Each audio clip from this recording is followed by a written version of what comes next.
What's up everyone, I'm Scotty Prendergast. I'm from Revolution Mountain Bike Magazine, and what we've got here is the brand new Instinct from Rocky Mountain Bikes.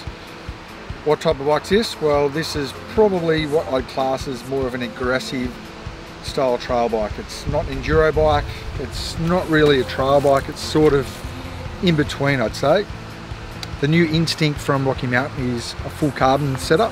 It comes with the new 36 forks from Fox up front, DPX2 rear shock. It comes with a full Shimano XT drive chain, so cranks, cassette, chain, rear mech.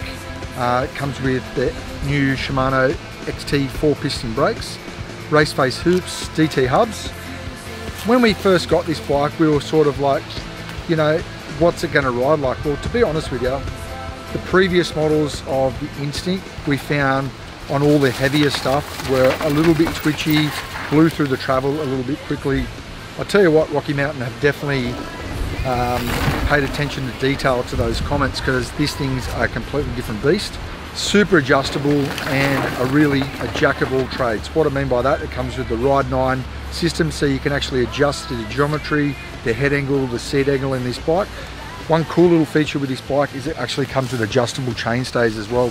In the shorter setting, you've got more of a nimble, playful sort of setup. In the longer setting, you've got something that's a little bit more stable at high speed. If you want to know all the ins and outs of this bike, be sure to check out our full review online and in the new issue of Revo magazine. But from what we've sort of done on this bike so far, super capable, go anywhere. We've punched descents, uphills, climbs really well.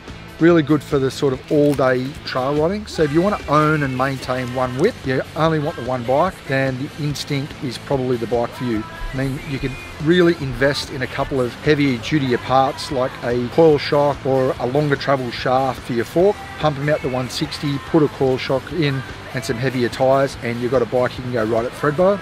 Or the other way around, you can change your geometry, put some lighter tyres on it, and you can go do an all-day marathon. You really can sort of do everything on this bike. So if you want to own and maintain one bike, jack of all trades, blast up hills, blast down hills as well, and go on some all-day trail missions, then the Instinct is for you.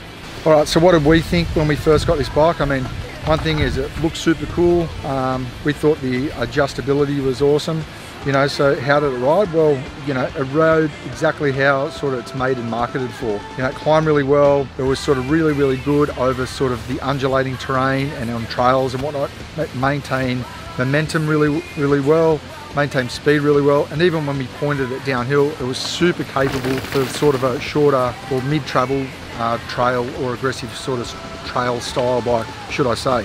It cornered really well, and it didn't tend to blow through the travel in the rear end, which was a bit of a problem with previous models. And even for a 29er, we found this thing pretty good to manipulate through corners. One thing we found is we rode this bike all the time in the slacker setting, and that's one thing we probably would have liked Rocky Mountain bikes to do, is maybe an option to have this bike slacked out a little more. But with that said, it's probably us being a bit nitpicky, because overall this bike rode amazing. Check it out.